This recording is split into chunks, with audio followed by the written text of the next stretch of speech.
nell'ultima fase, quindi proprio in spiegatura, ho usato in particolar modo Strale, che è un prodotto della Diachem, e uno degli ultimi prodotti, uno stimolante importante, lo Stimuter, che adesso l'amico più bello di Diachem ci dirà due parole in merito, i due prodotti. Prego. Esatto, grazie mille Arnaldo. Allora sì, Strale, si parla di un fungicida, Strale 250C, proteoconazolo, 250 grammi litro, dose a 0,8 litri per ettaro, con una possibilità di applicarlo sia dalle prime fasi ma anche nelle fasi finali della cultura. Si parla di un fungicida sistemico con un'ottima miscibilità e compatibile con i vari formulati presenti in commercio, sia essi nutrizionali e anche insetticidi e fungicidi.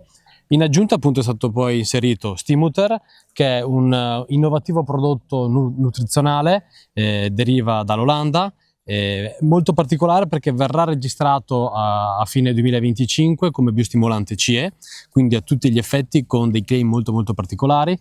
Da cos'è composto Stimuter? Stimuter è composto da un pool di estratti vegetali a cui sono stata inserita dell'alga bruna, ma soprattutto molto importante la presenza di Chlorella vulgaris, che si parla di una microalga che si differenzia dalle classiche alghe presenti sul commercio, perché appunto la microalga viene fatta in fabbriche e quindi è perfetta ed è costante da un punto di vista delle caratteristiche, cosa che invece se noi prendiamo delle alghe brune o delle classica, potrebbe Ascophyllum, deriva dal mare e quindi le proprie caratteristiche sono variabili in funzione delle condizioni climatiche, no?